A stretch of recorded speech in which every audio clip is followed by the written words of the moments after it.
Okay, great.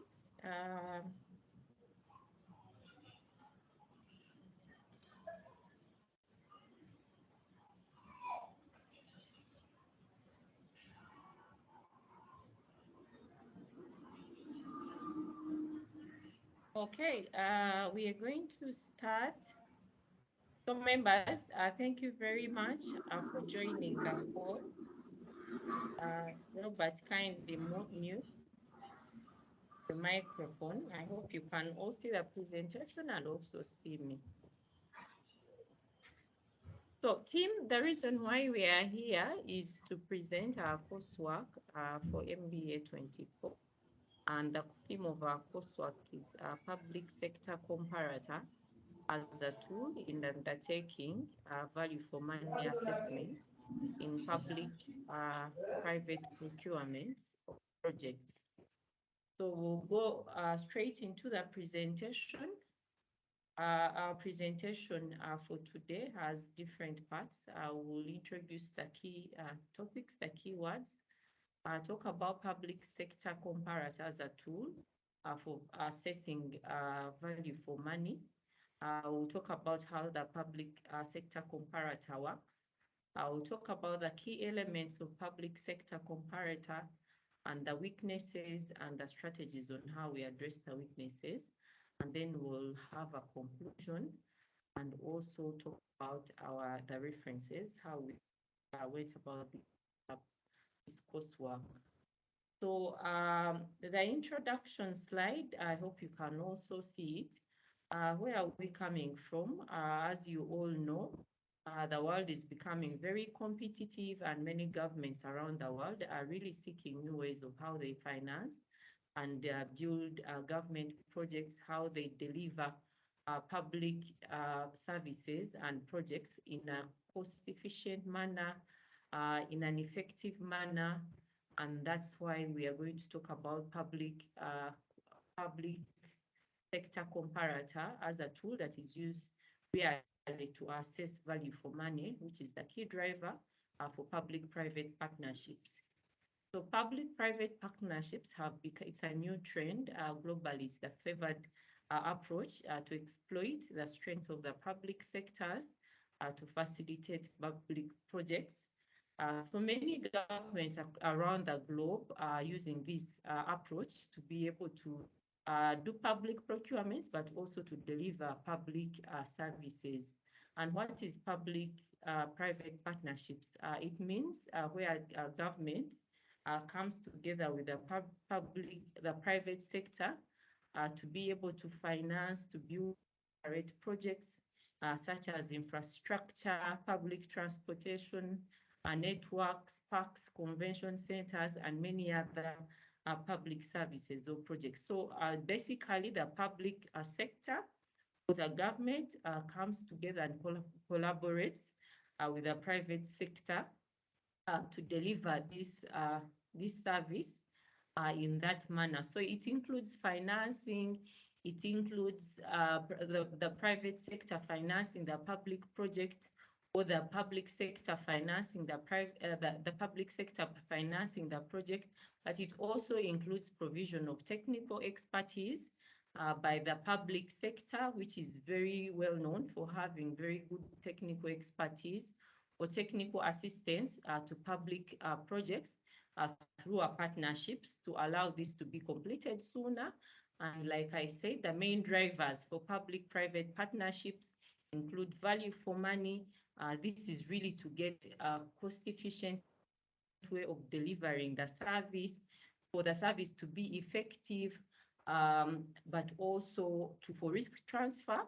Sometimes the government will include private sector to be able to allocate certain risks, to spread the risk so that the risk is not just with the government, but spread quite across, but also as an innovation to stimulate economic growth. The government will collaborate with the private sector, and also to enhance the quality of public projects. Like we talked about as we were discussing, that there's this understanding or accepted norm that the private sector operates effectively, it has the technical expertise. So the government taps into the private sector to be able to improve or enhance the quality of public projects. So there are certain tools that the government uses to be able to assess whether to use public procurement or to collaborate with the private sector to deliver public service. So value for money basically is a utility derived from every purchase or every sum of money. So it is used by the government as an assessment tool in the procurement process. And here, the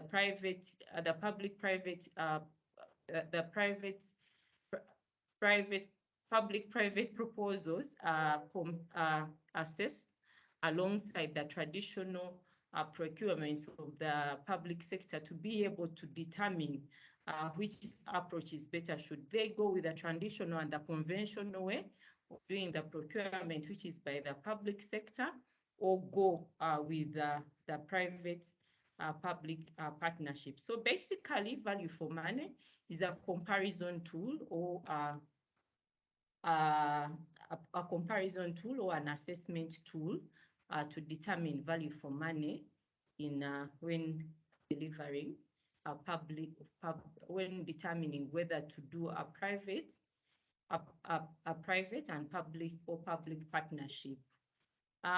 So we've talked a bit on the public sector comparator, and that's what I've been trying to explain. What is it? It involves testing whether a private investment proposal offer value for money against each other and in comparison with the most efficient form of public procurement. A public sector comparison provides a benchmark for estimating value for money between alternative bids and between hypothetical public procurement. So basically, it is like a comparison tool, kind of like an assessment or an analysis between the two. Should we do the conventional way of doing conventional and traditional public procurement, or they receive different proposals from the private sector to enter into a partnership with the public, and then they determine what would be where would we get the most value for money? And in value for money is how is in terms of economic value, which is, for instance, on the costing, but also efficiency. For instance, on the quality of the product or the efficiency of the service to be delivered. The quality would be better if it is done under public or under the PP approach. So that is what it's all about as a tool before entering into a PPP. It involves testing whether the private investment proposal offers value for money against each other and in comparison with the most efficient form of public procurement. A public sector comparator provides a benchmark for estimating value for money between alternative bids and between hypothetical procurement. And that's what I was trying to explain. So according to the World Bank, it defines a public sector comparator as a tool used by governments to make decisions by testing whether a private investment proposal has value for money in comparison the most efficient form of public procurement. So generally, public sector comparator allows government to figure out, to determine whether to do a public-private partnership or go with a conventional and traditional way that would be most effective. It is commonly used in many governments, in many countries across the world, but very common in the UK, Australia, Hong Kong, Canada, Malaysia, and other countries. So the next slides will be taken by my colleague Helen. Helen, kindly come and tell us how this public sector comparator works. Thank you for listening. Helen. Thank you, Claire.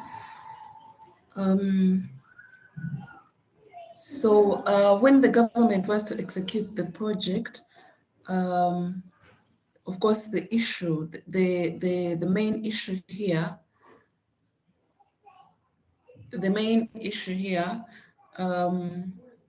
becomes oh,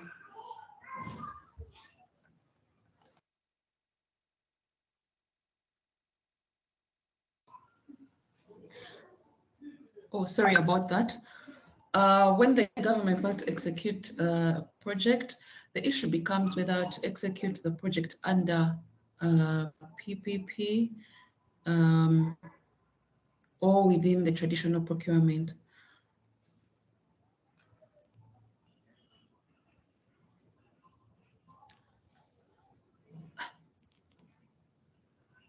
The government then receives proposals from the private sector firms, then by selecting the most cost-efficient proposal or lowest bid, and then a comparison is made with the most efficient traditional public procurement method, after which a decision is made to whether the government should adopt the, the PPP or the most efficient procurement method while considering value for money in both approaches.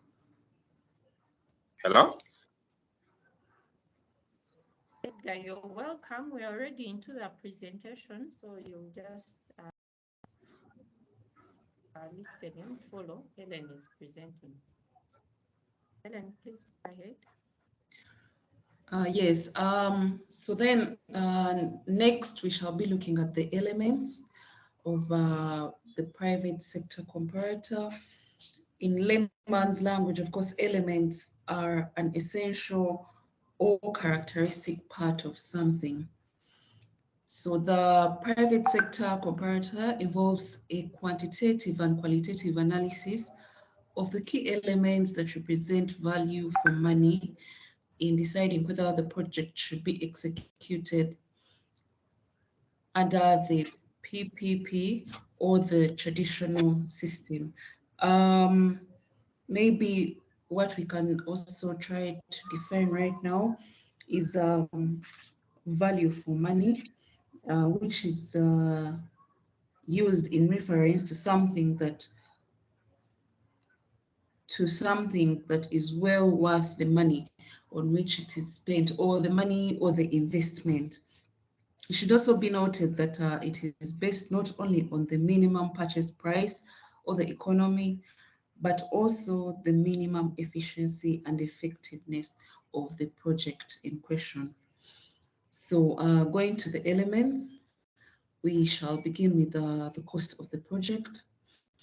Under this, the existing data can be used and analyzed to conclude whether the project will be less costly if it was executed under by the PPP or under the conventional public sector methods.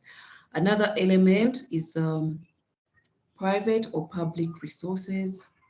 Sorry, there's a typo there, where the analysts will assess whether to use the private resources or public resources, depending on which of the two is economically viable. Key to remember is that private resources come with higher interest rates because they include external investors. The third element is the project design, whereby the analyst will examine which design offers value for money, given a comparison between the private sector design and the design provided by the public sector and their consultant. Let's go to the next slide, please. The next element is risk management, where the assessment will look at which approach will best manage the project risks to ensure that there is value for money. Of course, poor project management can expose the project to failure.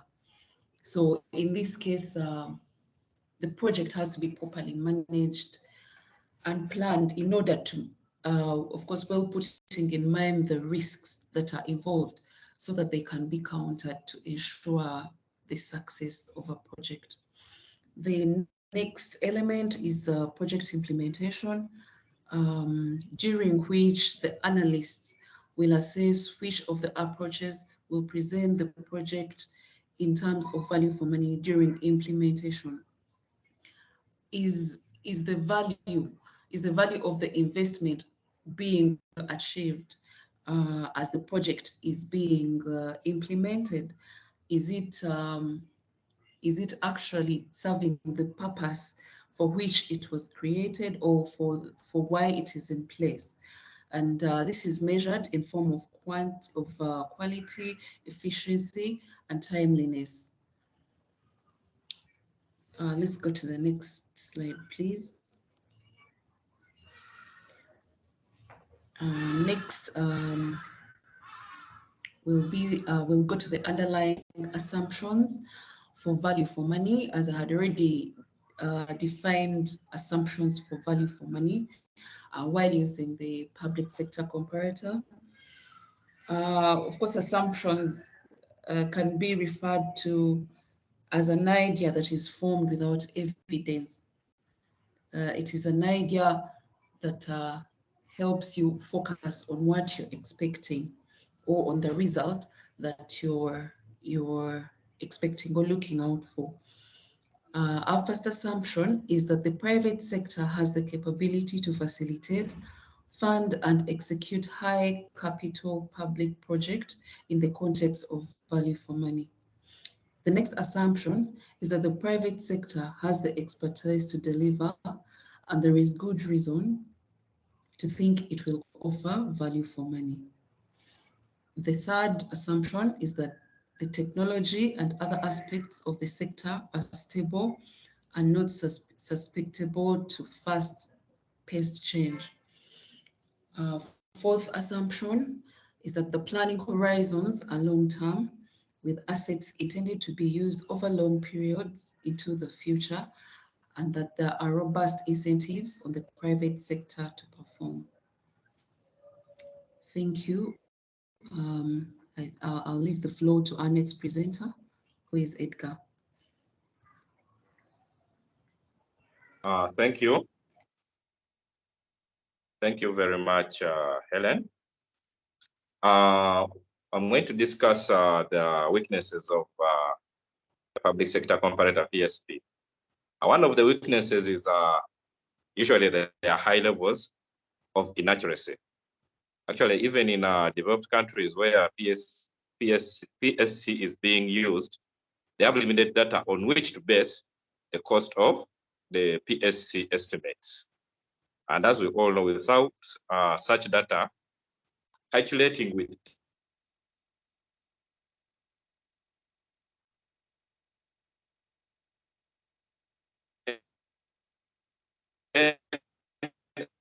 without such data, can you?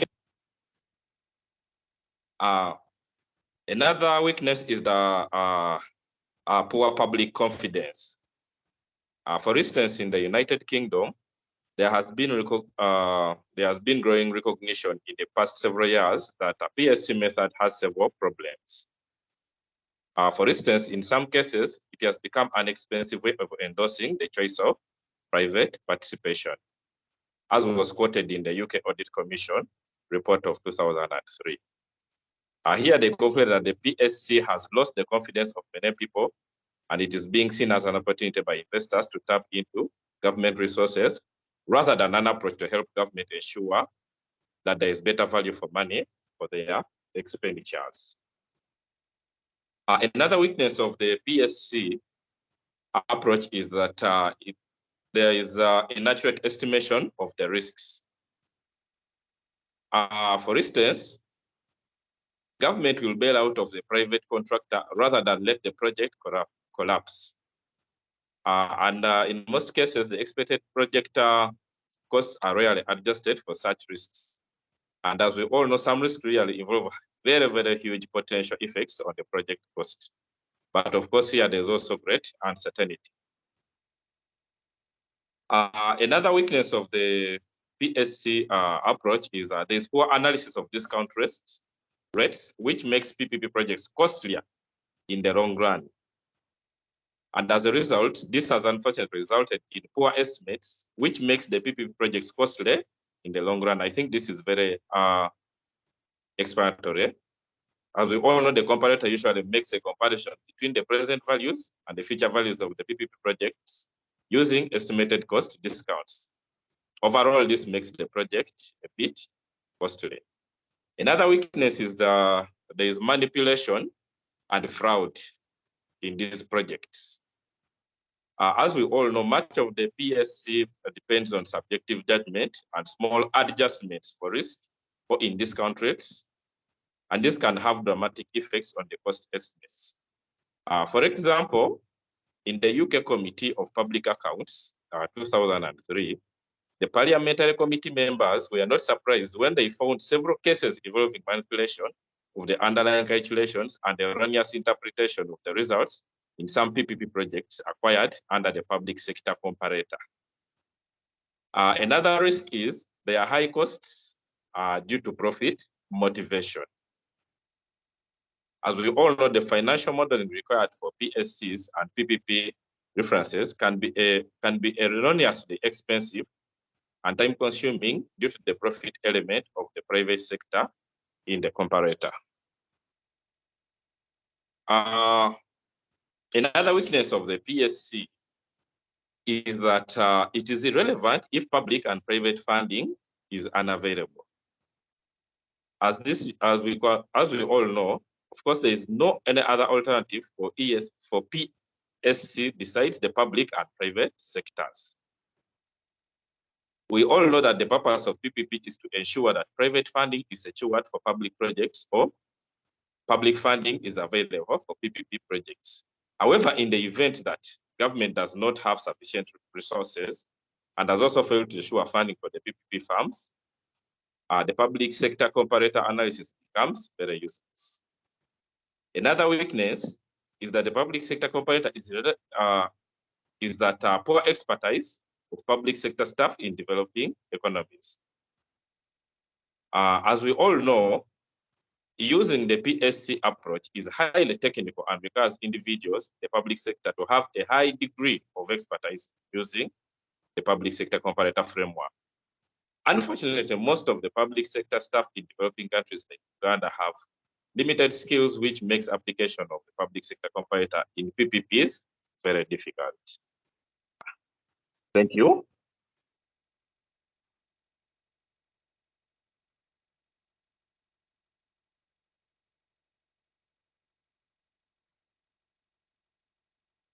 Yeah, thank you, members. I think I'm loud and clear, and everyone is able to see me.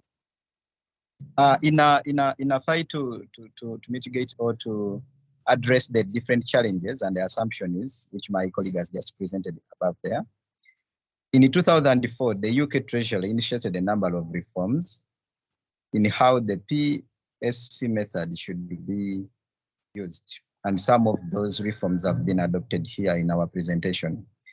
The reforms call for the government to consider private participation in public projects to be open-minded towards the conventional public procurement, where it encourages the value for money in PPs. For example, the use of the PPD Act guidelines. Here it calls that we need to be open-minded when we are dealing with projects which are involving public and private sectors at the same time. We don't need something to be run when it is enclosed or when it is having personal interests.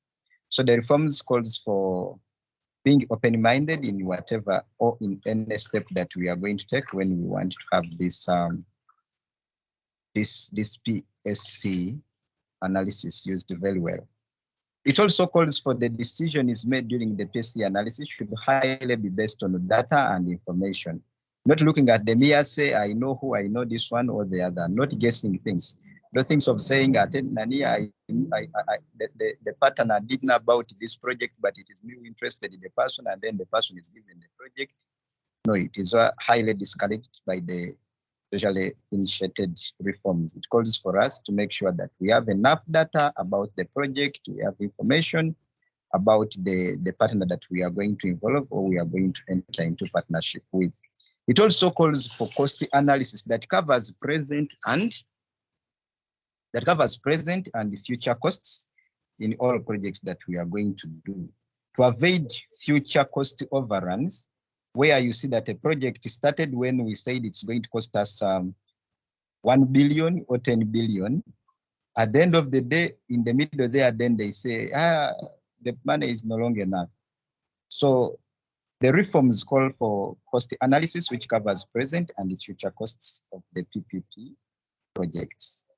Can we go on the second slide? Yeah, it also, while the government is looking at effective service delivery, the reforms remind us that the private sector is having a goal of profit maximization. So at all times when we are doing our analysis, we should consider a model which is more cost effective, rather a reasoning that private resources are always available. We should have it in mind that these resources which the private sector is going to give us, they want profits over them. So we should not just say, they have resources, so let's go for it. We should consider the element of them wanting a profit at the end of everything that they invest in. Then we also look at when we are using the PSC, we are called to always use other frameworks when we are doing the analyses, looking at the cost-based analysis, the economic impact analysis. The cost-based benefit analysis looks at what is the benefit. Should we go for the ordinary procurement where we say, okay, it is public funding period, or we go for the private-public partnership? If we realize that the cost benefit is higher on the PPP, then it is better we go for the ordinary procurement process. Then what economic impact does it have on us if we entered into this PPP? Does it have any economic impact on the country, on the economy of the country, or it doesn't add value on the economy? Or does it have any side effect at the end of the day? This will help us to have a triangulated result for effective analysis of the PPP projects. It also calls that before you go for the PSC, you need to have the expertise, not just getting a NUA, you appoint him from the street because he did well for you maybe during the run of the campaign, and he says he's going to head the department and is going to say, I'm going to use the PSC to analyze the projects. Then we enter into a project with the private partners. No. The reforms ask the government or ask everyone who is going to enter into a PPP that you need to have the expertise for you to use the analysis in order to get the right values out of it. Then it also calls for the audit and the due diligence before, during, and after. This all should be conducted on all the PPP projects and initiated to uproot any cases of manipulation, cases of fraud, cases of personal interests and other things which might be causing the project to have issues because of corrupt government officials sometimes. So it calls us to have the audits, conduct due diligences at all times, before you enter into the project, during the project, and after the project. Thank you.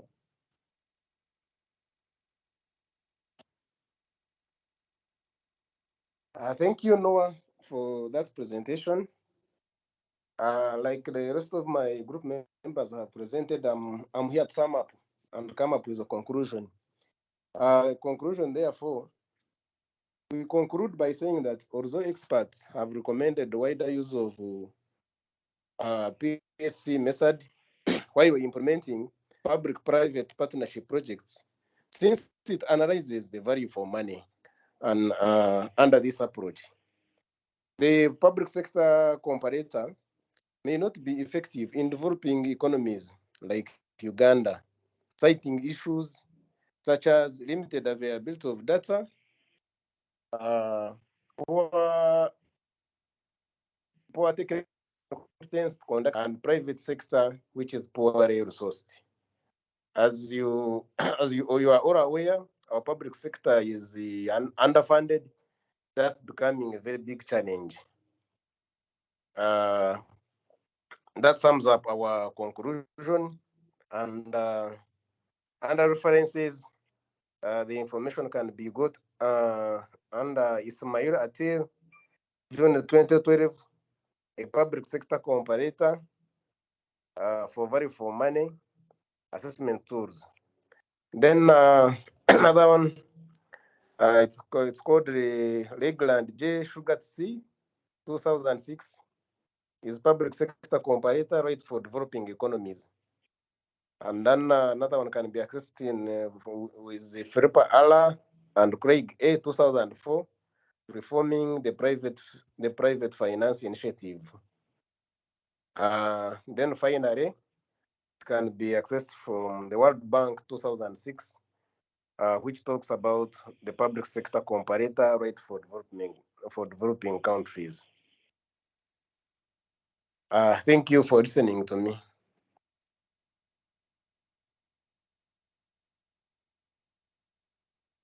Thank you very much, members. That brings us to a close of our presentation.